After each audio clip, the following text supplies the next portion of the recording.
वक्त वो चल रहा है कि कहीं ना कहीं इन मनुवादी ताकतों से लड़ने के लिए हमें और आपको अधिकार की लड़ाई लड़ने का समय आ गया है।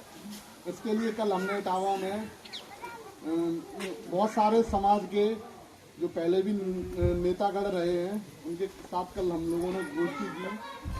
वर्मा जी नहीं पहुंच पाए, भारत सिंह जी थे, तो उसमें एक निर्णय लिया गया है। तो उस निर्णय को लेने से पहले हम आप वरिष्ठ लोगों से, नौजवान साथियों से राय मांगेंगे। हम एक अधिकारों की, जिसमें शिक्षा, रोजगार, आरक्षण, संविधान, अधिकार की लड़ाई के लिए एक रथ यात्रा निकाल रहे हैं, जिसमें समाज के जो भी पद पे रहे, जिला पंचायत, ब्लॉक प्रमुख, विधायक, एमपी जो भी रहे हैं, वो सारे लोग उस रथ यात्रा में रहेंगे। तो मैं ये पूछना चाह रहा हूँ, उस रथ यात्रा में पैदल भी चलना होगा, क्या एक संकल्प ले सकते हैं? तो ये पैदल यात्रा ऐसी है, कहीं ना कहीं हमारे जो भविष्य में ये नौजवान साथी घूम रहे हैं, उनको कहीं ना कहीं अधिकार मिलने के लिए वो लड़ाई लड़ रहे हैं। हम लोग यात्रा अगले महीने या 14 अप्रैल से शुरू कर देंगे वो यात्रा हम लोग।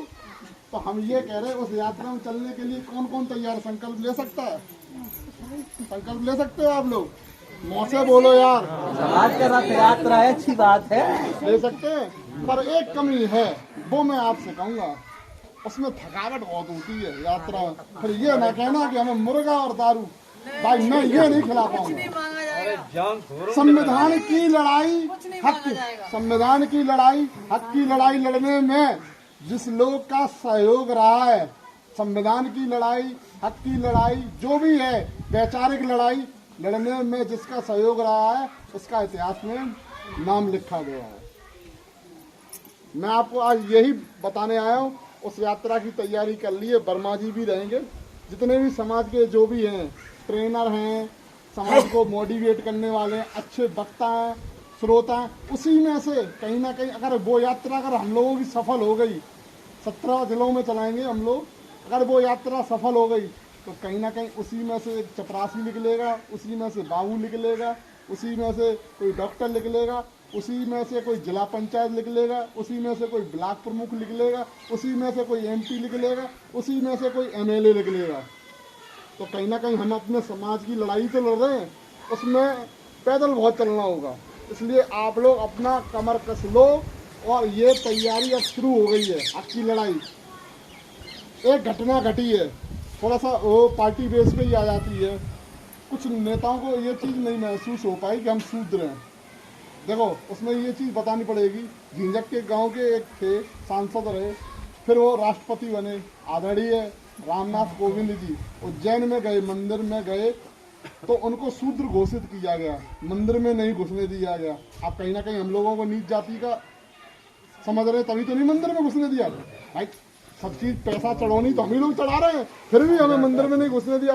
अब 3-4 दिन पहले की घटना है कि आदरणीय अखिलेश यादव जी को, वो एक दतिया में मंदिर है, दतिया कोई गया हो तो जानता होगा, तो दतिया के मंदिर में एक हवन था, उन्हें उस हवन को नहीं करने दिया गया, उन्हें मंदिर में नहीं घुसने दिया। और भाजपा के गुंडे उनको, अरे मेला एक बात सुन लीजिए, भाजपा के गुंडे उनको मारने के लिए वहाँ खड़े, अखिलेश जी को, अखिलेश यादव जो मुख्यमंत्री रहे, गुंडे वहाँ पहुँचे उनको मारने के लिए।